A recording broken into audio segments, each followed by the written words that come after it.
Glory to God. Living ക്രൈസ്റ്റിലേക്ക് നിങ്ങളേവരെ ഞാൻ ചേർന്ന് സ്വാഗതം ചെയ്യുന്നു. പ്രിയരെ, കർത്താവിൻ്റെ വചനവുമായി ഒരിക്കൽ കൂടെ നിങ്ങളുടെ മുമ്പിലേക്ക് കടന്നു വരുവാൻ വലിയവനായ ദൈവം എന്നെ സഹായിച്ച എല്ലാ വഴികൾക്കുമായി ഞാൻ ദൈവത്തിന് നന്ദി പറയുന്നു. പ്രിയരെ, പ്രാരംഭമായി ഈ എപ്പിസോഡ് സ്പോൺസർ ചെയ്യുന്നത് കാട്ടാക്കട സ്വദേശിയായിരിക്കുന്ന ഒരു അനുഗ്രഹിക്കപ്പെട്ട സഹോദരിയാണ്. തൻ്റെ പേർ വെളിപ്പെടുത്താൻ ഞാൻ ആഗ്രഹിക്കുന്നില്ല. എന്നാൽ തൻ്റെ പ്രാർത്ഥന വിഷയം എന്ന് പറയുന്നത് തൻ്റെ ബാങ്കിലിരിക്കുന്ന ആ പ്രമാണം തിരിച്ചെടുക്കേണ്ടതിനായിട്ടും അതേപോലെ തന്നെ തൻ്റെ ജോലിയിൽ ഒരു വർധനമുണ്ടാകേണ്ടതിനായിട്ടും തനിക്ക് ആ ദേശത്തിൽ സ്വന്തമായി ഒരു സ്ഥാപനം തുടങ്ങാനായിട്ടുള്ള വഴി സ്വർഗം തുറക്കേണ്ടതിനായിട്ട് പ്രത്യേകമായി പ്രാർത്ഥന വിഷയം ചോദിക്കുന്നു. അതേപോലെ തന്നെ തൻ്റെ ഭവനത്തിൻ്റെ പണി വേഗത്തിൽ പൂർത്തീകരിക്കണം. അതേപോലെ തനിക്കൊരു കുഞ്ഞാണുള്ളത്. ആ കുഞ്ഞിനെ ഏറ്റവും സന്തോഷത്തോടെ നോക്കേണ്ടതിനായിട്ടും തൻ്റെ മാതാവിനും പിതാവിനും വലിയ അനുഗ്രഹമായ പട്ടണത്തിൽ ജീവിക്കേണ്ടതിനായിട്ടും പ്രത്യേകമായി പ്രാർത്ഥന വിഷയം ചോദിക്കുന്നു. നമുക്ക് ഒരുമിച്ച് ഈ സഹോദരി എന്ന കർത്താവിൻ്റെ കരത്തിൽ ഏൽപ്പിക്കാം. ഒരു വലിയ നന്മ കാണുവാൻ, വലിയ ദൈവപ്രവൃത്തി കാണുവാനായിട്ട് ഈ സഹോദരി ഇന്ന് ഈ എപ്പിസോഡ് ചെയ്യുന്നത്, താൻ പ്രാർത്ഥനയിൽ നമ്മുടെ തിരുവനന്തപുരം ചർച്ചിൽ വന്നപ്പോൾ തൻ്റെ ജീവിതത്തിനകത്തൊരു വഴിത്തിരിവുണ്ടായി. ആ വഴിത്തിരിവെ തുടർന്നാണ് ഈ എപ്പിസോഡ് സ്പോൺസർ ചെയ്യുന്നത്. ഞാൻ വിശ്വസിക്കുന്നു, യേശു കടക്കാരനല്ല. ദൈവത്തിൻ്റെ വലിയ പ്രവൃത്തി ഈ മകൾക്ക് വേണ്ടി വെളിപ്പെട്ട് വരും. അങ്ങനെ ഉണ്ടെങ്കിൽ എല്ലാവരും ഈ സമയത്ത് കണ്ണുകൾ അടയ്ക്കണം. നമുക്ക് ഒരുമിച്ചൊന്ന് പ്രാർത്ഥിക്കാം. ഞാൻ നിങ്ങളെ നോക്കി ഒരു വാക്ക് പറയുക, എൻ്റെ യേശു കടക്കാരനല്ല. നിങ്ങളും ഈ സമയത്ത് പ്രാർത്ഥിക്കുമെങ്കിൽ ഞാൻ അങ്ങനെ തന്നെ വിശ്വസിക്കുന്നു. നമ്മുടെ കർത്താവ് മുഖപക്ഷം കാണിക്കാത്തവനാണ്, വേർതിരിവ് കാണിക്കാത്തവനാണ്. പ്രാർത്ഥിക്കുന്നവന് മറുപടി കൊടുക്കുമെങ്കിൽ എൻ്റെ കൂടെ ഒന്ന് കണ്ണടയ്ക്കുക. നമുക്ക് ഒരുമിച്ച് പ്രാർത്ഥിക്കാം. ഞങ്ങളെ സ്നേഹിക്കുന്ന ഞങ്ങളുടെ നല്ല ദൈവമേ, പൂർണ്ണ ഹൃദയത്തോടെ ഞങ്ങൾ ഒരുമിച്ച് ചേർന്നുകൊണ്ട് അങ്ങയുടെ മകൾക്കായി പ്രാർത്ഥിക്കുന്നു. കർത്താവെ, ഈ എപ്പിസോഡ് കഴിയുമ്പോൾ അങ്ങയുടെ മഹത്വത്തിനായി, അങ്ങയുടെ നാമത്തിൻ്റെ ഉയർച്ചയ്ക്കായി ആ പട്ടണത്തിൽ ഈ മകൾക്ക് വേണ്ടി വലിയ വാതിലുകൾ തുറക്കണം. ഞാൻ വിശ്വസിച്ചുകൊണ്ട് പത്രോസിൻ്റെ പടകിനെ അനുഗ്രഹിച്ച കർത്താവെ, അങ്ങ് പത്രോസിനെ മുൻപേ കണ്ടതുകൊണ്ട്, പത്രോസിൻ്റെ ജീവിതത്തെ അങ്ങ് കണ്ടിരിക്കുന്നത് കൊണ്ട്, അങ്ങ് പത്രോസിൻ്റെ പടകിനെ അനുഗ്രഹിച്ചെങ്കിൽ ഇന്ന് ഞാൻ വിശ്വസിക്കുന്ന ഈ സഹോദരിയെ അങ്ങ് കണ്ടിരിക്കുന്നത് കൊണ്ട് സുവിശേഷത്തിൻ്റെ നന്മ ആ പട്ടണത്തിനകത്ത് വലിയ ദൈവപ്രവൃത്തിക്കായി കർത്താവെ ഈ മകളെ അങ്ങ് അനുഗ്രഹിക്കണമേ. ദൈവപ്രവൃത്തിയിലേക്ക് നടത്തണമേ. യേശുവേ, തിരുരക്തത്തിൽ ഞാൻ പ്രാർത്ഥിക്കുമ്പോൾ ഇപ്പോൾ തന്നെ അങ്ങയുടെ മകൾക്ക് വേണ്ടി ആ ജോലിയുടെ വർധനം, ബാങ്കിലിരിക്കുന്ന പേപ്പർ തിരിച്ചെടുക്കാനുള്ള വഴിയും അങ്ങ് തുറക്കണമേ അപ്പ. അസാധാരണമായ ഒരു ദൈവിക കരം ഈ മകൾക്ക് വേണ്ടി ആ പട്ടണത്തിൽ സ്വന്തമായി ചില ബിസിനസ്സിൻ്റെ വാതിൽ തുറക്കുവാൻ, തൻ്റെ ആ ജോലിയോടെ സംബന്ധിച്ച ആ ഷോപ്പ് ഓപ്പൺ ആകുവാൻ ദൈവം അത്ഭുതം ചെയ്യേണ്ടതിനായി പ്രാർത്ഥിക്കുന്നു. കർത്താവെ, മാനിക്കണം, ദൈവപ്രവൃത്തി വെളിപ്പെടുത്തണം. സ്വർഗം അത് ചെയ്യുന്നതിനായി നന്ദി. യേശുവിൻ്റെ തിരുരക്തത്തിൽ ഞാൻ പ്രാർത്ഥിക്കുന്നു.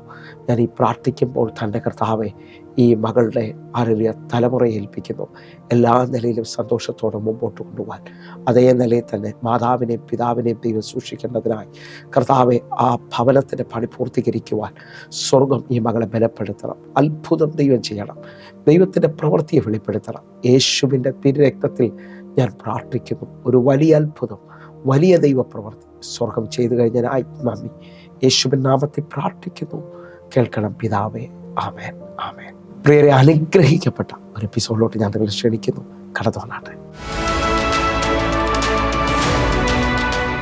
പ്രിയരെ, മാറ്റമില്ലാത്ത ദൈവത്തിൻ്റെ തിരുവചനവുമായി ഒരിക്കൽ കൂടെ നിങ്ങളുടെ മുമ്പിലേക്ക് കടന്നു വരുവാൻ വലിയവനായ ദൈവം എന്നെ സഹായിക്കുന്ന എല്ലാ വഴികൾക്കുമായി ഞാൻ ദൈവത്തിന് നന്ദി പറയുകയാണ്. എൻ്റെ കഴിവോ എൻ്റെ മിടുക്കോ അല്ല പ്രിയരെ, കർത്താവിൻ്റെ വലിയ കരുണയും ദൈവമാണ് ഒരു പ്രാവശ്യം കൂടെ നിങ്ങളുടെ മുമ്പിലേക്ക് കടന്നു വരുവാൻ എന്നെ സഹായിക്കുന്നു. ആ നിലയിൽ തന്നെ നിന്നുകൊണ്ട് ദൈവത്തിൻ്റെ വചനത്തിൻ്റെ ആഴമൊന്ന് ഓർപ്പിക്കുകയാണ്. ദൈവത്തിൻ്റെ വചനത്തിന് ദൈവത്തോളം ശക്തിയുണ്ട്. ഒന്നുകൂടെ എൻ്റെ ഭാഷയിൽ പറഞ്ഞാൽ, ആർക്കും മാറ്റാൻ കഴിയാത്തതും വിശ്വസിക്കുന്ന ഏവർക്കും മാറ്റം കൊണ്ടുവരുന്നതുമായ തമ്പുരാൻ്റെ തിരുവചനവുമായി നിങ്ങളുടെ മുമ്പിൽ നിൽക്കുമ്പോൾ ഞാൻ ആത്മാവിൽ നിന്ന് ഓർപ്പിക്കട്ടെ. യോഹന്നാന്റെ സുവിശേഷം 1-ാം അധ്യായം 1-ാമത്തെ വാക്യം പറയുന്നു, ആദിയിൽ വചനമുണ്ടായിരുന്നു, വചനം ദൈവത്തോടു കൂടെയായിരുന്നു, വചനം ദൈവമായിരുന്നു. എന്നെ കേൾക്കുന്നവരെ, ഈ വചനത്തിന് ദൈവത്തോളം ശക്തിയുണ്ടെന്ന് ഈ സമയത്ത് വിശ്വസിക്കുകയും പ്രാർത്ഥിക്കുകയും ചെയ്യുമെങ്കിൽ ഇന്ന് നിങ്ങൾ നാളുകളായി അനുഭവിക്കുന്ന ചില വിഷയങ്ങൾക്ക് മറുപടി വരാൻ പോവുകയാണ്. കാരണം വചനം അയക്കപ്പെടുന്നതാണ്. പിതാവിൻ്റെ അധരത്തിൽ നിന്ന് പുറപ്പെടുകയും അതിൻ്റെ ഇഷ്ടം തികച്ചിട്ട് മാത്രമേ തിരിച്ചു പോകത്തുള്ളൂ എന്ന് പറയുമ്പോൾ ഇന്ന് ഈ വചനം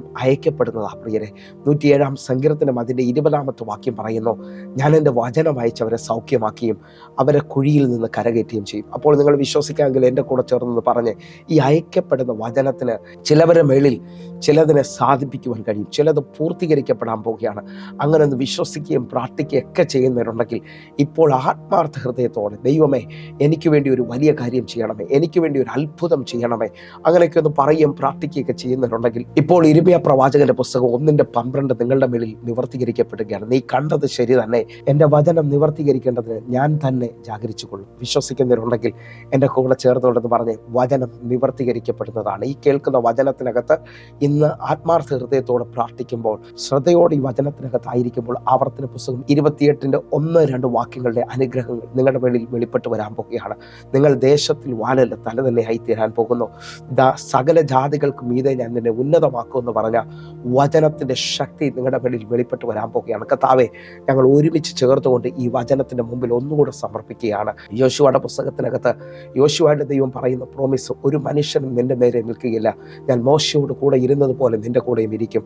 നീ ചെല്ലുന്നിടത്തൊക്കെയും കാര്യങ്ങൾ സാധിക്കേണ്ടതിന് നീ ഈ വചനത്തെ വിട്ട് ഇടത്തോട്ടോ വലത്തോട്ടോ മാറരുത്. ഹല്ലേലൂയ.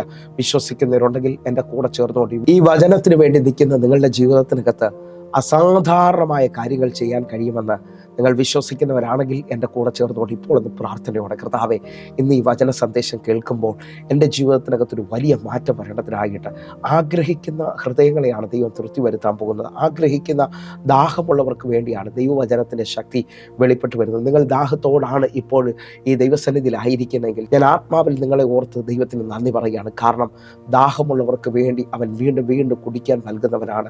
ആത്മാവിലെന്ന് വിശ്വസിക്കാൻ പറ്റുമെങ്കിൽ വെള്ളത്തിൻ്റെ ഗന്ധം കൊണ്ട് വീണ്ടും പൊട്ടിക്കിളർപ്പ് നടക്കുമെന്ന് യോബ് നമ്മോട് സംസാരിക്കുമ്പോൾ, ഇതാ ദാഹമുള്ളവൻ്റെ അടുക്കലേക്ക് വീണ്ടും എഴുന്നേൽപ്പുകൾ സംഭവിക്കുകയാണ്, വീണ്ടും അത്ഭുതങ്ങൾ സംഭവിക്കുകയാണ്. അങ്ങനെയൊന്ന് വിശ്വസിക്കുകയും പ്രാർത്ഥിക്കുകയൊക്കെ ചെയ്യാൻ പറ്റുമെങ്കിൽ ഞാൻ ആത്മാവിൽ നിങ്ങളെ നോക്കി വിളിച്ചു പറയുകയാണ്. എല്ലാ കൃഷി സ്ഥലങ്ങളും നിങ്ങൾ നോക്കണം, എല്ലാ ഫാക്ടറികൾ നോക്കണം, എല്ലാ വീട് വയ്ക്കുന്ന സ്ഥലങ്ങളും നിങ്ങൾ ശ്രദ്ധിച്ചാൽ അതിൻ്റെ ആരംഭഘട്ടങ്ങളിൽ ഒന്നിലൊരു കിണർ കുത്തുന്നത് കാണാൻ പറ്റും, അല്ലെങ്കിൽ അവർക്ക് വെള്ളത്തിൻ്റെ സോഴ്സുകൾ അവർ തുറക്കുന്നത് കാണാൻ പറ്റും. ഹല്ലേലൂയ. വലിയ ഫാക്ടറികളോ കൃഷി സ്ഥലങ്ങളോ ഒക്കെ ആണെങ്കിൽ അവർ നദീതീരത്തായിരിക്കും കൂടുതൽ കാര്യങ്ങൾ ചെയ്യുന്നത്. എന്ന് പറഞ്ഞാൽ എല്ലാ നന്മകളുടെയും ഒരു ആരംഭം ഒരു നദിയിൽ നിന്ന് അല്ലെങ്കിൽ വെള്ളത്തിൽ നിന്നാണ് ആരംഭിക്കുന്നത്. ഇതേപോലെ ഞാൻ ആത്മാവിൽ നിങ്ങളെ നോക്കി പ്രവചിക്കുകയാണ്. പരിശുദ്ധാത്മാവിലൂടെ നിങ്ങളുടെ ജീവിതത്തിനകത്ത് ചിലത് തുറന്നു വരാൻ പോകുകയാണ്. നിങ്ങളിലൂടെ ആത്മനദിയിലൂടെ നിങ്ങളുടെ ജീവിതത്തിനകത്ത് ചില നന്മകൾ വെളിപ്പെട്ട് വരാൻ പോകുകയാണ്. കാരണം ആദിയിൽ ദൈവം ആകാശവും ഭൂമിയും സൃഷ്ടിച്ചു.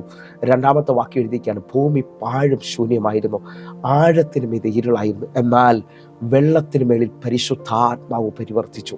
വിശ്വസിക്കാൻ പറ്റുമെങ്കിൽ എൻ്റെ കൂടെ ചേർന്നുകൊണ്ടൊന്ന് വിശ്വസിക്കാമെങ്കിൽ എൻ്റെ കൂടെ ചേർന്നുകൊണ്ട് പ്രാർത്ഥനയോടെ, ഇതാ വെള്ളത്തിന് മേളിൽ പരിവർത്തിച്ച അതേ പരിശുദ്ധാത്മാവ് നിങ്ങളുടെ ജീവിതത്തിനകത്തും ചില സെറ്റപ്പുകളെ ഇപ്പോൾ അയക്കാൻ പോവുകയാണ്. പാഴായ ശൂന്യമായ ഷെയ്പ്പില്ലാത്ത ഇരുള് പിടിച്ചു കിടന്ന ഭൂമിയുടെ മേളിൽ ഇതാ പരിശുദ്ധാത്മാവിൻ്റെ ശക്തി ഏദൻ പർദീസയെ വെളിപ്പെടുത്താൻ കഴിയുമെങ്കിൽ, ദൈവ ശബ്ദത്തിന് ഏദൻ തോട്ടത്തെ ഉളവാക്കാൻ കഴിയുമെങ്കിൽ, ഇതാ നിങ്ങളുടെ ജീവിതത്തിനകത്തും അസാധാരണമായ കാര്യങ്ങൾ ദൈവം ചെയ്യാൻ പോവുകയാണ്. അങ്ങനെ ഒന്ന് വിശ്വസിക്കുകയും പ്രാർത്ഥിക്കുകയൊക്കെ ചെയ്യുന്നവരുണ്ടെങ്കിൽ ഇപ്പോൾ വലുത് പ്രതീക്ഷിക്കണം. ഈ വർഷം മഹത്വത്തിൽ നിന്നും മഹത്വത്തിലേക്കുള്ള വർഷമാണ്. ഞാൻ ആത്മാവിൽ വിശ്വസിച്ചുകൊണ്ട് പറയുകയാണ്, ഓരോ ദിവസവും നമ്മൾ കർത്താവിനോട് അടുത്തുകൊണ്ടിരിക്കുകയാണ്. ഹല്ലേലൂയ. ഇതിനകത്ത് എന്നെ കേൾക്കുന്നവർ ഓരോരുത്തരും ഓരോ ദിവസം കഴിയും തോറും അറിയാം നമ്മുടെ ഈ ഭൂമിയിൽ വെച്ചിരിക്കുന്ന നാളുകൾ നാം എണ്ണിക്കൊണ്ടിരിക്കുകയാണ്. ഹല്ലേലൂയ. അതേ നിലയിൽ തന്നെ നിന്നുകൊണ്ട് വിളിച്ചു പറയുന്നു, നമ്മൾ തമ്പുരാനോട് അടുത്തുകൊണ്ടിരിക്കുകയാണ്. നമ്മുടെ യാത്രയിൽ നാം നിത്യത പ്രാപിക്കാൻ വിളിക്കപ്പെട്ടവരാണ്. ആ തേജസ്സിനോട് അതിമഹത്വത്തോട് നമ്മൾ അടുത്തുകൊണ്ടിരിക്കുകയാണ്. അങ്ങനെ വിശ്വസിക്കുന്നതിനുണ്ടെങ്കിൽ വിശുദ്ധിയിലും പ്രാർത്ഥനയിലും ഒന്നുകൂടെ നമ്മളെ തന്നെ ഏൽപ്പിച്ചു കൊടുത്തുകൊണ്ട് നമ്മുടെ ജീവിതത്തെ ക്രമീകരിക്കാൻ പറ്റുന്ന രീതിയിൽ ഒന്നുകൂടൊന്ന് ക്രമീകരിക്കാനായിട്ട് ഈ വചന സന്ദേശങ്ങൾ നമ്മളെ സഹായിക്കും. വചനം എന്ന കണ്ണാടിക്കാണ് നമ്മുടെ കുറവുകളെ തീർക്കുവാൻ കഴിയുന്നത്. കാരണം വചനത്തെ കണ്ണാടിയോട് ഉപമിക്കുന്നതായി ലേഖനങ്ങൾ നമ്മെ പഠിപ്പിക്കുന്നു. ഹല്ലേലൂയ. നമ്മൾ എന്തിനു വേണ്ടിയാണ് കണ്ണാടി നോക്കുന്നതെന്ന് ചോദിച്ചാൽ നമ്മുടെ കുറവുകൾ പരിഹരിക്കപ്പെടാൻ വേണ്ടിയാണ്. ഹല്ലേലൂയ. നമ്മുടെ മുഖം നല്ലതായിരിക്കുന്നു, നമ്മുടെ ഡ്രസ്സ് ഇട്ടിരിക്കുന്നത് നല്ലതായിരിക്കുന്നു എന്നൊക്കെ കാണുവാൻ വേണ്ടിയാണ്. അങ്ങനെ ഒന്ന് വിശ്വസിക്കുകയും പ്രാർത്ഥിക്കുകയൊക്കെ ചെയ്യുമെങ്കിൽ ഇതാ നിങ്ങളുടെ ജീവിതത്തിനകത്തും ഒരസാധാരണ കാര്യം ഇപ്പോൾ സംഭവിക്കാൻ പോവുകയാണ്. നിങ്ങളുടെ ജീവിതത്തിനകത്തും വലിയ വിടുതൽ സംഭവിക്കാൻ പോവുകയാണ്. എൻ്റെ കൂടെ ചേർന്നുകൊണ്ട് പ്രാർത്ഥനയോടെ, കർത്താവെ, ഞങ്ങൾ ഒരുമിച്ച് വിശ്വസിക്കുന്നു. വചനമെന്ന കണ്ണാടിയിലൂടെ ചില കുറവുകളും കുറ്റങ്ങളും ഒക്കെ മാറ്റി ഇന്നും ചിലവർ സമർപ്പിക്കാൻ പോവുകയാണ്. അങ്ങനെ വിശ്വസിക്കുകയും പ്രാർത്ഥിക്കുകയൊക്കെ ചെയ്യുന്നവരോട് ഇന്നത്തെ ഈ വചന സന്ദേശത്തിലേക്ക് വരികയാണ്. ക്രൂശിലൂടെ, ആ ക്രൂശിലെ നിലവിളിയിലൂടെ നമ്മുടെ ജീവിതത്തിനകത്ത് വലിയ കാര്യങ്ങൾ അവൻ ചെയ്തു. ആ വലിയ വീണ്ടെടുപ്പിൻ്റെ വിലയാണ് ക്രൂശിലെ നിലവിളിയിൽ നാം കാണുന്നത്. ഹല്ലേലൂയ. ഒരു വലിയ നിലവിളിയുടെ ആഴത്തിൽ നിങ്ങളും ഞാനും വീണ്ടെടുക്കപ്പെട്ടു എന്നും, ഹല്ലേലൂയ, അവൻ്റെ മഹത്വത്തിലേക്ക് നമുക്ക് മടങ്ങി വരാൻ കഴിഞ്ഞു എന്നുള്ള ആഴം നമുക്ക് കേൾക്കാൻ പോവുകയാണ്. എൻ്റെ കൂടെ ചേർന്നുകൊണ്ട് പ്രാർത്ഥനയോടെ റോമാലേഖനത്തിലേക്ക് നമ്മൾ കടന്നു വരികയാണ്. റോമാലേഖനം 3-ാം അധ്യായം അതിൻ്റെ 23 തുടങ്ങിയുള്ള വാക്യങ്ങൾ. ഒരു വ്യത്യാസവുമില്ല, എല്ലാവരും പാപം ചെയ്ത് ദൈവ തേജസ് ഇല്ലാത്തവരായി തീർന്നു. ഈ വചനത്തെ നിങ്ങൾ ശ്രദ്ധിച്ചു നോക്കിയേ, ഒരു വ്യത്യാസവുമില്ല, എല്ലാവരും പാപം ചെയ്ത് ദൈവ തേജസ് ഇല്ലാത്തവരായി തീർന്നു. അപ്പോൾ ദൈവ തേജസ് നഷ്ടപ്പെട്ടതിനെ എങ്ങനെ നമ്മിലേക്ക് മടക്കി കൊണ്ടുവന്നു എന്നുള്ളതിൻ്റെ ആഴമാണ്. ആ ആഴത്തിനകത്ത് കാൽവരി ക്രൂശിൻ്റെ ആഴമേറിയൊരു നിലവിളി നമുക്ക് കാണാൻ കഴിയും. എന്നെ കേൾക്കുന്നവരെ, നിങ്ങൾ ഒറ്റയ്ക്ക് കരയുന്നവരാണെങ്കിൽ നിങ്ങൾ വിശ്വസിക്കുക, ആ കാൽവരിയിൽ എനിക്കും നിങ്ങൾക്ക് വേണ്ടി അവൻ ഒറ്റയ്ക്ക് നിലവിളിച്ചു. ആ നിലവിളിയിലേക്ക് നിങ്ങളും ഞാനും ഇന്ന് പകൽ അടുത്ത് വരുമെങ്കിൽ നിങ്ങളുടെ ജീവിതത്തിനകത്ത് മാറാത്ത വ്യാധികൾ, മാറാത്ത പ്രശ്നങ്ങൾ ആ നിലവിളിയിൽ അവൻ തീർത്തു എന്നും അതിന് പരിഹാരമുണ്ടാക്കിയെന്നും നാം തിരിച്ചറിയാൻ പോവുകയാണ്. എൻ്റെ കൂടെ ഒന്ന് ഈ മെസ്സേജ് ചിലവരുടെ ജീവിതത്തെ മാറ്റിമറിക്കും. എൻ്റെ ജീവിതത്തെ തൊട്ടെങ്കിൽ ഞാൻ ആത്മാവിൽ വിളിച്ചു പറയാണ്, കാൽവരി ക്രൂശിലെ നിലവിളി അസാധാരണമായ ഒരു വീണ്ടെടുപ്പിൻ്റെ നിലവിളിയാണ്, ഏൽപ്പിച്ചു കൊടുത്തതിൻ്റെ നിലവിളിയാണ്. ആ നിലവിളിയിൽ വലിയ രഹസ്യങ്ങളുണ്ട്. അതേ നിലയിൽ തന്നെ നിന്നുകൊണ്ട് നമ്മൾ താഴോട്ടുള്ള വാക്യങ്ങളൊന്ന് വായിക്കുകയാണ്. അവൻ്റെ കൃപയാൽ യേശു ക്രിസ്തുവിലെ വീണ്ടെടുപ്പ് മൂലം സൗജന്യമായിത്രേ നീതീകരിക്കപ്പെടുന്നത്. 25-ാമത്തെ വാക്യം, വിശ്വസിക്കുന്നവർക്ക് തൻ്റെ രക്തം മൂലം പ്രായശ്ചിത്തമാകുവാൻ ദൈവം അവനെ പരസ്യമായി നിർത്തിയിരിക്കുന്നു. ദൈവം തൻ്റെ പൊറുമയിൽ മുൻകഴിഞ്ഞ പാപങ്ങളെ ശിക്ഷിക്കാതെ വിടുക നിമിത്തം തൻ്റെ നീതിയെ പ്രദർശിപ്പിക്കുവാൻ 26-ാമത്തെ വാക്യം, താൻ നീതിമാനും യേശുവിൽ വിശ്വസിക്കുന്ന നീതീകരിക്കുന്നവനും ആകേണ്ടതിന് ഈ കാലത്തും തൻ്റെ നീതിയെ പ്രദർശിപ്പിക്കാൻ അങ്ങനെ ചെയ്തത്. ഒന്ന് വിശ്വസിക്കുന്നുണ്ടെങ്കിൽ ഈ 4 വാക്യങ്ങളിൽ വലിയ രഹസ്യമാണ് നിൽക്കുന്നത്. എല്ലാവരും പാപം ചെയ്ത് ദൈവ തേജസ് ഇല്ലാത്തവരായി തീർന്നു എന്ന് പറയുമ്പോൾ തന്നെ താഴോട്ട് ആ നഷ്ടപ്പെട്ടു പോയ തേജസ്സിലേക്ക് എന്നെയും നിങ്ങളെയും മടക്കിക്കൊണ്ടുവരുവാൻ കാൽവരിയിലെ രക്തം മറുവിലയായി തീർന്നു എന്നുള്ളത് ഏറ്റവും വലിയ ആഴമാണ്. അതേ നിലയിൽ തന്നെ നിന്നുകൊണ്ട് റോമാലേഖനം 5-ാം അധ്യായം അതിൻ്റെ 17-18 വാക്യങ്ങൾ വായിച്ചാൽ ആ വാക്യത്തിൻ്റെ പൂർണ്ണത നമുക്ക് മനസ്സിലാകും. ഏകന്റെ ലംഘനത്താൽ മരണം ഏകൻ നിമിത്തം വാണു എങ്കിൽ കൃപയുടെയും നീതിദാനത്തിൻ്റെയും സമൃദ്ധി ലഭിക്കുന്നവർ യേശുക്രിസ്തു എന്ന ഏകൻ നിമിത്തം ഏറ്റവും അധികം ജീവനിൽ വാഴും. 18-ാമത്തെ വാക്യം, അങ്ങനെ ഏകലംഘനത്താൽ സകല മനുഷ്യർക്കും ശിക്ഷാവിധി വന്നതുപോലെ ഏകനീതിയാൽ സകല മനുഷ്യർക്കും ജീവകാരണമായ നീതീകരണവും വന്നു. 19-ാമത്തെ വാക്യം കൂടെ, ഏക മനുഷ്യന്റെ അനുസരണക്കേടിനാൽ അനേകർ പാപികളായി തീർന്നതുപോലെ ഏകന്റെ അനുസരണത്താൽ അനേകർ നീതിമാന്മാരായി തീരും. ഈ വാക്യങ്ങളെല്ലാം നമ്മെ കാണിക്കുന്നത് കാൽവരിയിലെ ക്രൂശീകരണമാണ്. ആ ക്രൂശീകരണത്തെക്കുറിച്ചാണ് ഇനി നമ്മൾ തൊടുവാൻ പോകുന്നത്. എന്നെ കേൾക്കുന്നവരെ, ഈ വാക്യങ്ങൾ നിങ്ങൾ കേൾക്കുമ്പോൾ ഞാൻ ആത്മാവിൽ ആരംഭത്തിൽ നിങ്ങളെ നോക്കിയെന്ന് പറയുകയാണ്. നിങ്ങൾ ശ്രദ്ധിക്കാമെങ്കിൽ ഈ ലോകത്തിലെ കണ്ണുനീര് അല്ലെങ്കിൽ കരച്ചിലുകളൊന്നും പ്ലാൻ ചെയ്യാത്തതാണ്. ഹൃദയം പൊട്ടുന്ന അനുഭവങ്ങൾ വരുമ്പോൾ, ഹല്ലേലൂയ, ഹൃദയം നുറുകുന്ന അനുഭവങ്ങൾ വരുമ്പോൾ, ഭയങ്കരമായ മുറിവിലൂടെ സംഘർഷത്തിലൂടെ കടന്നു പോകുന്നവർ പിടിച്ചു നിൽക്കാൻ കഴിയാതെ കരയുന്ന അനുഭവങ്ങളെയാണ് നമ്മൾ കണ്ണുനീരായി കാണുന്നത്. പക്ഷെ ബൈബിൾ ആഴമായി പഠിക്കുന്നവർക്ക് വേണ്ടി ഞാൻ ആത്മാവിൽ വിളിച്ചു പറയാണ്, ക്രൂശീകരണവും ക്രൂശിലെ നിലവിളിയും എന്ന് പറയുന്നത് നാളുകൾക്ക് മുമ്പ്, നൂറ്റാണ്ടുകൾക്ക് മുമ്പ് ഇതാ പ്രവാചകന്മാർ പ്രവചിച്ചതാണ്. സ്വർഗം അതിനെ പ്ലാൻ ചെയ്തതാണ്. ആദാമും ഹൗവയും പാപം ചെയ്ത് ഏദൻ തോട്ടത്തിൽ നിന്ന് പുറത്താക്കപ്പെടുന്നതിന് മുമ്പേ പിതാവ് വിളിച്ചു പറഞ്ഞതാണ്, കന്യകയിൽ നിന്ന് ഒരുത്തൻ ജനിക്കും, ആ കന്യകയിൽ നിന്ന് ജനിക്കുന്നവൻ ശത്രുവിൻ്റെ തലയെ തകർത്ത് വിശ്വസിക്കുന്നവർക്ക് വീണ്ടും പാപമോചനം നൽകിക്കൊണ്ട് നഷ്ടപ്പെട്ടു പോയ തേജസ്സിനെ മടക്കി കൊണ്ടുവരാൻ ഇടയായിത്തീരും. വിശ്വസിക്കുന്നവരുണ്ടെങ്കിൽ യേശു കർത്താവിൻ്റെ ജനനത്തെക്കുറിച്ചും മരണത്തെക്കുറിച്ചും ഉയർപ്പിനെക്കുറിച്ചും വീണ്ടും വരവിനെക്കുറിച്ചും പ്രവാചകന്മാർ ആഴമായി പ്രവചിച്ചിരിക്കുന്നു. അതിനകത്ത് ഏറ്റവും വലിയ ആഴമാണ് ക്രൂശീകരണം എന്നുള്ളത്. ഹല്ലേലൂയ. വിശ്വസിക്കുന്നവരുണ്ടെങ്കിൽ നമുക്ക് ഒരുമിച്ച് ചേർന്നുകൊണ്ട് മത്തായിയുടെ സുവിശേഷം 27-ാം അധ്യായം അതിൻ്റെ 46-ാമത്തെ വാക്യത്തിലേക്ക് കടന്നു വരാം. ഏലി ഏലി ലാമ ശബത്താനി എന്ന് ഉറക്കെ നിലവിളിച്ചു, എൻ്റെ ദൈവമേ, എൻ്റെ ദൈവമേ, നീ എന്നെ കൈവിട്ടത് എന്ത് എന്നർത്ഥം. ദാ കാൽവരിയിൽ വെളിപ്പെടുന്ന നിലവിളിയാണ് ഈ വാക്യത്തിന്റെ ആഴത്തിൽ നാം കാണുന്നത്. ഈ കാൽവരിയുടെ നിലവിളി എന്ന് പറയുന്നത് ഹല്ലേലൂയ അന്നേരം വെളിപ്പെട്ടതാണ്. ആ സമയത്ത് പ്ലാനില്ലാതെ വെളിപ്പെട്ടതല്ല. ഈ നിലവിളി മാത്രം ബൈബിൾ പഠിച്ചു നോക്കാൻ പറ്റുമെങ്കിൽ ഇതാ 1000 വർഷങ്ങൾക്ക് മുമ്പ് പ്രവാചകൻ പ്രവചിച്ചതായി കാണുന്നുണ്ട്. ദാവീദ് പ്രവചിച്ചതായി കാണുകയാണ്. ദാവീദ് 22-ാം സങ്കീർത്തനത്തിനകത്തൊരു പ്രവചന സന്ദേശമായി ഇതാ വെളിപ്പെടുത്തി പറയുകയാണ്, എൻ്റെ ദൈവമേ, എൻ്റെ ദൈവമേ, നീ എന്നെ കൈവിട്ടത് എന്തിനാണ്. ഹല്ലേലൂയ. കാൽവരി ക്രൂശിന്റെ ദർശനം ഇതാ ദാവീദിലൂടെ വെളിപ്പെട്ടു വരികയാണ്. നിങ്ങൾ വിശ്വസിക്കുന്നവരാണെങ്കിൽ കാൽവരിയുടെ നിലവിളി ഹല്ലേലൂയ മുൻപേ പ്ലാൻഡ് ആണ്. ഹല്ലേലൂയ. അത് കഴിഞ്ഞ ശേഷം വീണ്ടും 740 വർഷങ്ങൾ കഴിയുമ്പോൾ ഏശയ്യാവ് പ്രവചിക്കുകയാണ്. ഹല്ലേലൂയ. കാൽവരി ക്രൂശിനെ നോക്കിക്കൊണ്ട്, കാൽവരി ക്രൂശിന്റെ ദർശനം കണ്ടുകൊണ്ട് ഏശയ്യാവ് 53 അധ്യായം അതിൻ്റെ 6-7 വാക്യങ്ങൾ. നാം എല്ലാവരും ആടുകളെ പോലെ തെറ്റിപ്പോയിരുന്നു, നാം ഓരോരുത്തരും താൻ്റെ വഴിക്ക് തിരിഞ്ഞിരുന്നു. എന്നാൽ യഹോവ നമ്മുടെ എല്ലാവരുടെയും അകൃത്യം അവന്റെ മേൽ ചുമത്തി. 7 വാക്യം. തന്നെത്താൻ താഴ്ത്തി വായി തുറക്കാതിരുന്നിട്ടും അവൻ പീഡിപ്പിക്കപ്പെട്ടു. കൊല്ലുവാൻ കൊണ്ടുപോകുന്ന കുഞ്ഞാടിനെ പോലെയും രോമം കത്രിക്കുന്നവരുടെ മുമ്പാകെ മിണ്ടാതിരിക്കുന്ന ആടിനെ പോലെയും അവൻ വായെ തുറക്കാതിരുന്നു. ഇതാ 740 വർഷങ്ങൾക്ക് മുമ്പ് വീണ്ടും പ്രവാചകൻ പ്രവചിക്കുകയാണ്. ഹല്ലേലൂയ. അപ്പോൾ എന്നെ കേൾക്കുന്നവരെ, കാൽവരിയുടെ ഏറ്റവും വലിയ ആഴം നമുക്കെല്ലാവർക്കും വേണ്ടി അവൻ കാൽവരിയിൽ നിലവിളിച്ചു. ആ നിലവിളി വലിയ പ്ലാന്റാണ്. ഹല്ലേലൂയ. കാൽവരിയിൽ നമുക്ക് പകരമായി ഒരു അറുക്കപ്പെട്ട കുഞ്ഞാട് വെളിപ്പെടുകയാണ്. ഹല്ലേലൂയ. ഒന്നുകൂടെ നിങ്ങൾ വെളിപ്പാടിന്റെ പുസ്തകം 5 അധ്യായം 12 വാക്യം നിങ്ങൾ ശ്രദ്ധിക്കുമെങ്കിൽ, അവർ അത്യുച്ചത്തിൽ അറുക്കപ്പെട്ട കുഞ്ഞാടിന് ശക്തിയും ധനവും ജ്ഞാനവും ബലവും ബഹുമാനവും മഹത്വവും സ്വത്രവും ലഭിപ്പാൻ യോഗ്യനെന്ന് പറഞ്ഞു. വെളിപ്പാട് പുസ്തകത്തിൽ കാൽവരിയിൽ വില തന്ന യേശുവിനെ നോക്കി അവർ വിളിച്ചു പറയുന്നു, അവൻ അറുക്കപ്പെട്ട കുഞ്ഞാടാകുന്നു, അവനാണ് ആരാധനയ്ക്ക് യോഗ്യൻ, അവന് സകല ബഹുമാനവും പുകഴ്ചയും ആരാധനയും സ്തുതിക്കും യോഗ്യനെന്ന് ഇതാ വെളിപ്പാട് പുസ്തകത്തിൽ വ്യക്തമായി വിളിച്ചു പറയുകയാണ്. എന്നെ കേൾക്കുന്നവരെ, നമുക്ക് വേണ്ടി ആ നിലവിളി പൊങ്ങുമ്പോൾ ഞാൻ ആത്മാവിൽ വിളിച്ചു പറയുന്ന പദങ്ങളെ നിങ്ങൾ ശ്രദ്ധിക്കണമെന്ന് ഓർപ്പിക്കുന്നു.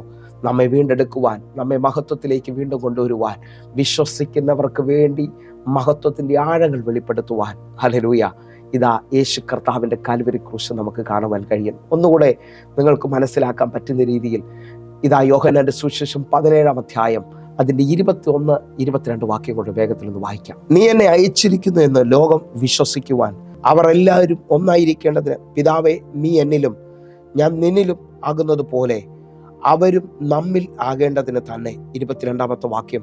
നീ എനിക്ക് തന്നിട്ടുള്ള മഹത്വം ഞാൻ അവർക്ക് കൊടുത്തിരിക്കുന്നു. എന്നെ കേൾക്കുന്നവരെ, ഈ 2 വചനങ്ങളുടെ ആഴത്തിൽ പിതാവും പുത്രനും ഒന്നായിരിക്കുന്നത് പോലെ നാമും അവനിൽ ഒന്നായി തീരേണ്ടതിന് വേണ്ടി പിതാവ് പുത്രന് കൊടുത്തിരിക്കുന്ന മഹത്വം നമ്മിലേക്ക് അവൻ മടക്കി തരികയാണ്. എങ്ങനെയാണ് മടക്കി തരുന്നതെന്ന് ചോദിച്ചാൽ, കാൽവരിയുടെ നിലവിളിയാണ്, കാൽവരിയുടെ വീണ്ടെടുപ്പാണ്.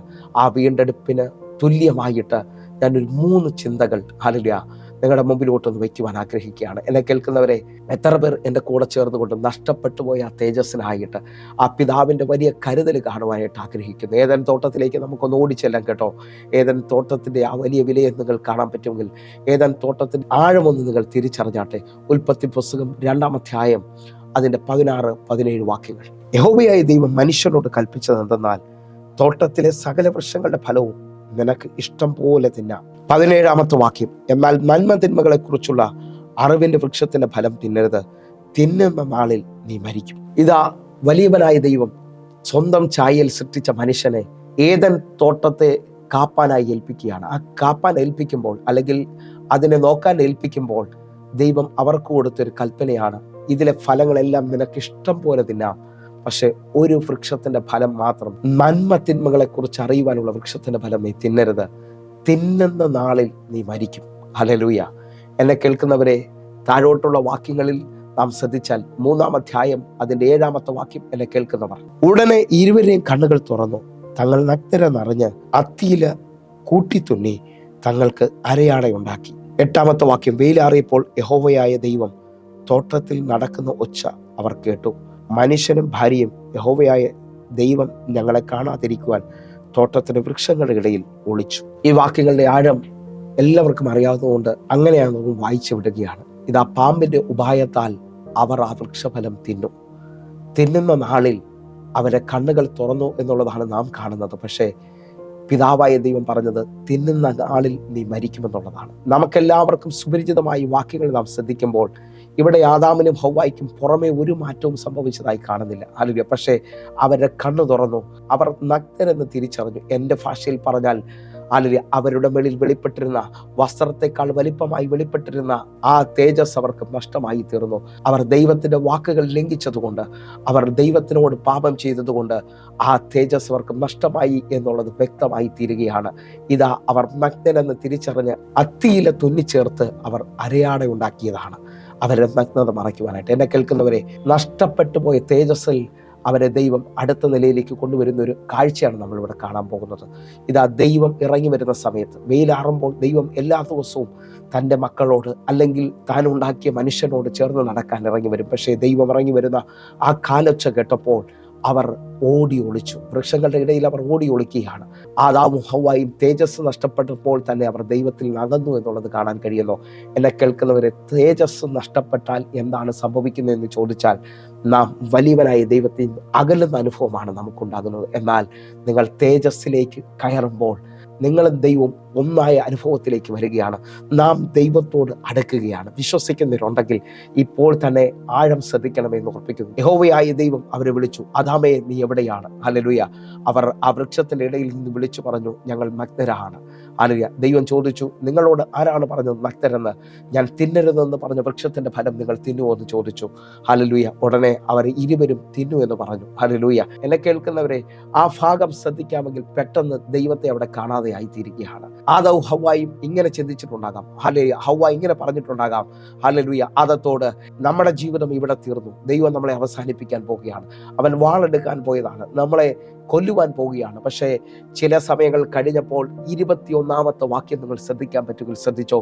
21 വാക്യം, 3-ാം അധ്യായം അതിന്റെ 21 വാക്യം. യഹോവയായ ദൈവം ആദാമിനും അവന്റെ ഭാര്യയ്ക്കും തോൽ കൊണ്ട് ഉടുപ്പുണ്ടാക്കി അവരെ ഉടുപ്പിച്ചു.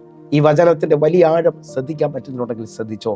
യഹോവയായ ദൈവം തോൽ കൊണ്ട് ഉടുപ്പുണ്ടാക്കി അവരെ ഉടുപ്പിച്ചു. ഹല്ലേലൂയ. ആദാമും ഹവ്വായും ചിന്തിച്ചതെല്ലാം തീരാൻ പോവുകയാണ്, എല്ലാം അവസാനിക്കാൻ പോവുകയാണ്. അങ്ങനെ ചില മിനിറ്റുകൾ അവർ വെയിറ്റ് ചെയ്തുകൊണ്ടിരിക്കുമ്പോൾ ഹവ്വ പറയുന്നുണ്ട്, ആ കാലൊച്ച് നമ്മൾ വീണ്ടും കേൾക്കുകയാണ്, ദൈവം വരുന്നു, നമ്മളെല്ലാം അവസാനിച്ചെന്നാണ് തോന്നുന്നതൊക്കെ പറയുമ്പോൾ ദൈവത്തിന്റെ ആ സ്നേഹം നിങ്ങൾ നോക്കണം. യഹോവയായ ദൈവത്തിന്റെ സ്നേഹം നമ്മൾ അവിടെ കാണുകയാണ്. അവൻ ആടിനെ അറുത്തുകൊണ്ട്, അവൻ ആടിനെ കൊന്നുകൊണ്ട് അതിൻ്റെ തോൽ കൊണ്ട് അവരെ നഗ്നത മറയ്ക്കുകയാണ്. എന്നെ കേൾക്കുന്നവരെ, ഞാൻ ആത്മാവിൽ വിളിച്ചു പറയുന്നു, ആദിമ മനുഷ്യന്റെ പാപത്തിന്റെ പരിഹാരമായി അവരുടെ നഗ്നത വെളിപ്പെട്ടപ്പോൾ, അവർ തെള്ളപ്പെട്ടപ്പോൾ, വലിയവനായ ദൈവം ആട്ടുകൊറ്റനെ അറുത്തുകൊണ്ട് അതിൻ്റെ നിലവിളിയിലൂടെ അവരുടെ നഗ്നത മറയ്ക്കുകയാണ്. അവർക്കുള്ള വിടുതലിന്റെ പരിഹാരത്തെ വെളിപ്പെടുത്തുകയാണ്. നിങ്ങൾ വിശ്വസിക്കുന്നുണ്ടെങ്കിൽ ഇതാണ് കാൽവരി ക്രൂശിലെ ഏറ്റവും വലിയ രഹസ്യം എന്ന് പറയുന്നത്. സ്നാനത്തെക്കുറിച്ച് ഇങ്ങനെയാണ് പറയുന്നത്, ക്രിസ്തുവിനോട് ചേരുവാൻ സ്നാനമേറ്റ നിങ്ങളെല്ലാവരും ക്രിസ്തുവിനെ ധരിച്ചിരിക്കുകയാണ്. ഹല്ലേലൂയ. യേശു നിങ്ങൾക്കും എനിക്കും വേണ്ടി പകരമായി കാൽവരി ക്രൂശിൽ വില തരുമ്പോൾ ആ വിലയിൽ വിശ്വസിച്ചുകൊണ്ട് വിശ്വാസത്തിൽ സ്നാനമേൽക്കുന്നവരോട് ഞാൻ ആത്മാവിൽ വിളിച്ചു പറയുന്നത്, ഇതൊരു മതം മാറ്റമല്ല. നിന്റെ നഗ്നത മാറുകയാണ്, നിന്നിൽ ആ തേജസ് മടങ്ങി വരികയാണ്, നിന്നിൽ ക്രിസ്തു ധരിക്കപ്പെടുകയാണ്. എൻ്റെ കൂടെ ചേർന്നുകൊണ്ട് പാപത്താൽ നഷ്ടപ്പെട്ടു പോയ ആ തേജസ്സിനെ ഇതാ സ്നാനത്തിലൂടെ നിന്നിലേക്ക് ഇതാ കർത്താവ് കൈമാറുകയാണ്. ആ കാൽവരി ക്രൂശിൻ്റെ ഏറ്റവും വലിയ ആഴമാണ് പ്രിയരെ. ഇന്നും നിങ്ങളുടെ ജീവിതത്തിനകത്ത് സ്വസ്ഥതയോ സമാധാനമോ ഇല്ലാത്ത അനുഭവങ്ങൾ ഉണ്ടെങ്കിൽ, നിങ്ങൾ കുടുംബമായി ഭാരപ്പെടുന്നവരാണെങ്കിൽ, നിങ്ങൾ വിശ്വാസ സ്നാനത്തിലേക്ക് ചെല്ലണം. നിങ്ങൾ വിശ്വാസ സ്നാനത്തിലേക്ക് ഇറങ്ങേണ്ടത് ആവശ്യമാണ്.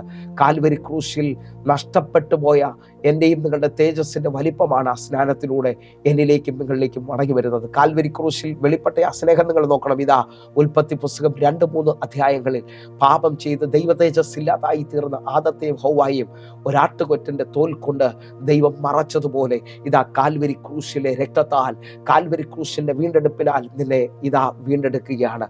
ഒരുവൻ ഹല്ലേലൂയ ക്രിസ്തുവിലായാൽ അവൻ പുതിയ സൃഷ്ടിയാകുന്നു എന്ന് പറയുന്നത് പോലെ തന്നെ ഇതാ ആത്മാവിൽ നിങ്ങൾ സ്വീകരിക്കാൻ പറ്റുമെങ്കിൽ സ്വീകരിച്ചോ. നിങ്ങൾ ക്രിസ്തുവിനോട് കൂടെ ചേരുവാൻ സ്നാനമേറ്റ നിങ്ങൾ എല്ലാവരും ക്രിസ്തുവിനെ ധരിക്കുകയാണ്. ഹല്ലേലൂയ. അവരെ നഗ്നത മാറുന്നത് പോലെ നമ്മുടെ ജീവിതത്തിനകത്ത് വലിയ പ്രൊട്ടക്ഷൻ വെളിപ്പെട്ടു വരികയാണ്. ഇത് ഈ ഭാഗത്ത് നിന്നുകൊണ്ട് തന്നെ ഞാൻ വേഗത്തിൽ മോറിയ മലയിലേക്ക് ഓടിച്ചെല്ലുകയാണ്. ഉൽപ്പത്തി പുസ്തകം 22-ാം അധ്യായത്തിൽ ഹല്ലേലൂയ അബ്രഹാമിനോട് ദൈവം കൽപ്പിക്കുകയാണ്, നീ അധികം സ്നേഹിച്ച നിന്റെ മകനെ എനിക്ക് വേണ്ടി മോറിയ മലയുടെ മുകളിൽ യാഗം കഴിക്കണം. ഹല്ലേലൂയ. ഞാൻ ആത്മാവിൽ വിളിച്ചു പറയാം, നീണ്ട 25 വർഷങ്ങളുടെ കാത്തിരിപ്പാണ് അബ്രഹാം ഇസഹാക്കിനെ ദൈവത്തിൽ നിന്ന് വാങ്ങുന്നത്. ഇന്ന് എന്നെ കേൾക്കുന്നവരുണ്ടെങ്കിൽ സ്വീകരിച്ചോ. ദൈവത്തിൽ നിന്ന് വാങ്ങുന്നവൻ മാത്രമല്ല അബ്രഹാം, ദൈവത്തിന് വേണ്ടി ഏറ്റവും വലുത് കൊടുക്കുകയും ചെയ്യുന്നവനാണ്. ഹല്ലേലൂയ. അവൻ ഏറ്റവും വലുത് ദൈവത്തിൽ നിന്ന് വാങ്ങിച്ചെങ്കിൽ ഏറ്റവും വലുത് ദൈവത്തിന് വേണ്ടി കൊടുക്കുവാൻ അവൻ തയ്യാറാക്കുകയാണ്. ഹല്ലേലൂയ. ഉൽപ്പത്തി പുസ്തകം 22-ാം അധ്യായം അതിന്റെ 9-ാമത്തെ വാക്യത്തിലേക്ക്, ദൈവം കൽപ്പിച്ച സ്ഥലത്ത് അവർ എത്തി. അബ്രഹാം ഒരു യാഗപീഠം പണിത് വിറകടുക്കി തൻ്റെ മകൻ ഇസഹാക്കിനെ കെട്ടി യാഗപീഠത്തിന്മേൽ വിറകിൻ മീതെ കിടത്തി. ആഴം നിങ്ങൾ ശ്രദ്ധിക്കണമേ. അബ്രഹാം ഏറ്റവും അധികം സ്നേഹിച്ച ഇസഹാക്കിനെ ഇതാ കൈകാലുകൾ കൂട്ടിക്കെട്ടി ആ യാഗപീഠത്തിൻ്റെ മേളിലേക്ക് കിടത്തുകയാണ്. എന്നെ കേൾക്കുന്നവരുണ്ടെങ്കിൽ ഒന്ന് ശ്രദ്ധിച്ചേ. ഹല്ലേലൂയ. ഇവിടെ അബ്രഹാമിനോട് നമുക്ക് ചോദിച്ചാൽ അബ്രഹാം പറയും, എൻ്റെ മകനേക്കാൾ അധികം ഞാൻ ദൈവത്തെ സ്നേഹിക്കുന്നു. ദൈവം തന്നു, ദൈവം എടുത്തു എന്നുള്ള ആ നിലയിൽ അബ്രഹാം തൻ്റെ മകനെ നോക്കി ഉള്ളം പിടയുന്നുണ്ടാകാം. കാരണം ഏറ്റവും അധികം സ്നേഹിച്ച ഏക മകനാണ്. ഹല്ലേലൂയ. അവനെ ആ യാഗപീഠത്തിൽ കിടത്തുമ്പോൾ അവൻ്റെ കൈകാലുകൾ കൂട്ടിക്കെട്ടിയിട്ടുണ്ട്.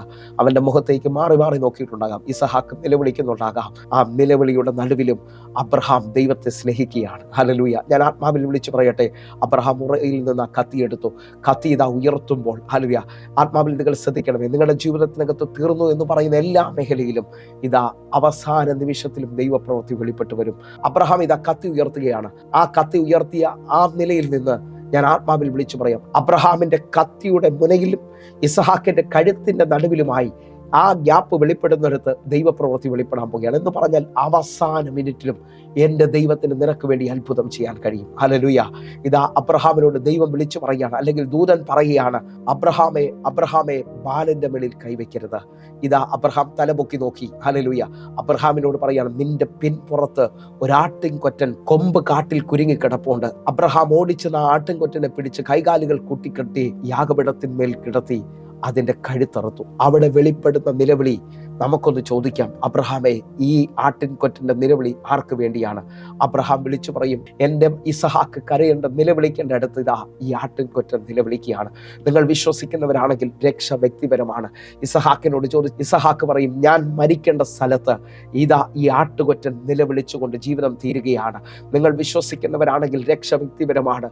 ആ കാൽവരിയുടെ നിലവിളി, ആ അറുക്കപ്പെട്ട കുഞ്ഞാടിൻ്റെ നിലവിളി, ഞാൻ മരിക്കേണ്ടടുത്ത്, ഞാൻ നിത്യ നരകത്തിന് യോഗ്യനായിരുന്ന എന്നെ വീണ്ടെടുക്കേണ്ടതിന് വേണ്ടി ഇതാ രക്ഷയുടെ ദൗത്യം വെളിപ്പെട്ടു വരികയാണ്. അവനിൽ വിശ്വസിക്കുന്ന ഒരുത്തൻ നശിച്ചു പോകത്തിനുള്ള ആഴത്തിൽ നിന്നുകൊണ്ട് അവന്റെ നാമത്തെ കൈക്കൊണ്ട് അവന്റെ നാമത്തിൽ വിശ്വസിക്കുന്നവർക്ക് ദൈവമക്കളാകാൻ അധികാരം തന്നുള്ള വലിപ്പത്തിനകത്ത് നിന്നുകൊണ്ട് നിങ്ങൾ വിശ്വസിക്കുക. മോറിയ മലയിൽ വെളിപ്പെട്ട ആ നിലവിളി ഇതാ ഇസഹാക്കിന്റെ രക്ഷയാണെങ്കിൽ നിങ്ങൾ വിശ്വസിക്കുക, കാൽവരിയിൽ വെളിപ്പെട്ട നിലവിളി എന്റെയും നിങ്ങളുടെയും മുഴുവൻ നിലവിളികൾക്ക് പകരമായിട്ടാണ്. ആത്മാവിനൊന്ന് വിശ്വസിക്കുന്നുണ്ടെങ്കിൽ ഇപ്പോൾ കർത്താവിന് നന്ദി പറയാൻ തയ്യാറാകണം. മൂന്നാമത്തെ ആ നിലവിളിയിലേക്ക് നമ്മൾ കടന്നു വരാൻ പോവുകയാണ്. പുറപ്പാട് പുസ്തകം 12-ാം അധ്യായം അതിന്റെ 6-ാമത്തെ വാക്യം. ഈ മാസം 14-ാം തീയതി വരെ അതിനെ സൂക്ഷിക്കണം. ഇസ്രായേൽ സഭയുടെ കൂട്ടമെല്ലാം സന്ധ്യാസമയത്ത് അതിനെ അറക്കണം. 7-ാമത്തെ വാക്യം. അതിന്റെ രക്തം എടുത്ത് തങ്ങൾ തിന്നുന്ന വീടുകളുടെ വാതിലിന്റെ കട്ടളക്കാൽ രണ്ടിന്മേലും കുറുമ്പടിയുടെ മേലും പുരട്ടണം.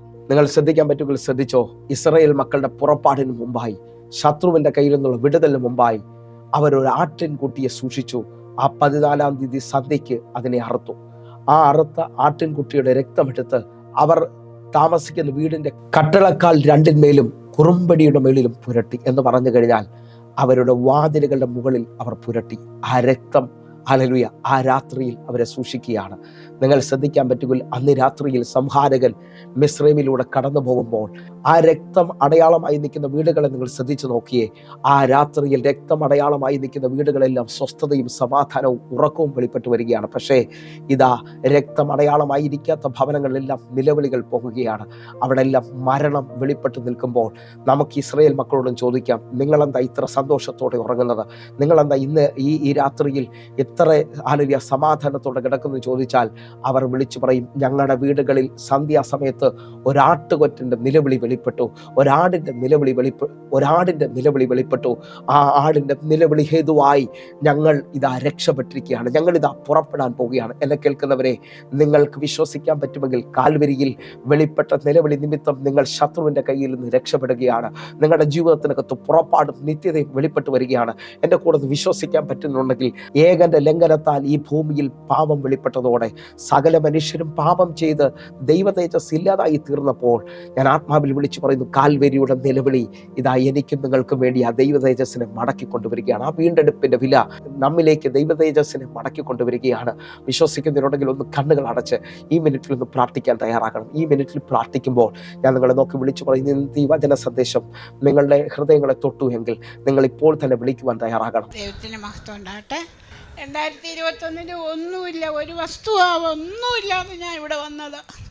ഇപ്പം എനിക്ക് എൻ്റെ പാസ്റ്റർ പ്രാർത്ഥിച്ച് ഞാൻ ഓരോ പ്രാർത്ഥന വിഷയം പറയുമ്പോഴും എൻ്റെ പാസ്റ്റർ പറയും, സിസ്റ്ററെ നിങ്ങൾക്കത് കിട്ടും, നിങ്ങളത് വിടുവിക്കും, ദൈവം നിങ്ങളുടെ മക്കളെ വിടുവിക്കും, എല്ലാം എപ്പോഴും പറയും. ഞാനത് വിശ്വസിച്ച് പ്രാർത്ഥിച്ച് എൻ്റെ മക്കളെ രണ്ടുപേരുടെയും വിവാഹം കഴിഞ്ഞു. ഞങ്ങളുടെ വസ്തു എല്ലാം റിലീസ് ചെയ്തു. ഒന്ന് കരമടിച്ച് ഗവൺമെൻറ്റിൽ കുരുങ്ങിപ്പോയതിന് കർത്താവ് അവർക്ക് മടങ്ങിക്കൊടുത്തു. കർത്താവിൻ്റെ വിശ്വസ്തതയ്ക്കായി നന്ദി. 24 വർഷമായിട്ട് നൂലാമാലകളിൽ കുടുങ്ങിക്കിടന്ന വസ്തു ഞങ്ങൾ പോലും അറിയാതെ പാസ്റ്റർ പറഞ്ഞു, സിസ്റ്ററെ നിങ്ങളുടെ വസ്തു നിങ്ങൾക്കുള്ളത് തന്നെ, നിങ്ങൾക്കത് മടക്കി കിട്ടും.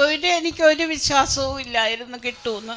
അവർ എന്തോ ചെയ്ത് മടക്കി പറിച്ച് ഞങ്ങളുടെ വസ്തു അവർക്ക് വേണം എന്ന് പറഞ്ഞ് വച്ചേക്കുമായിരുന്നു.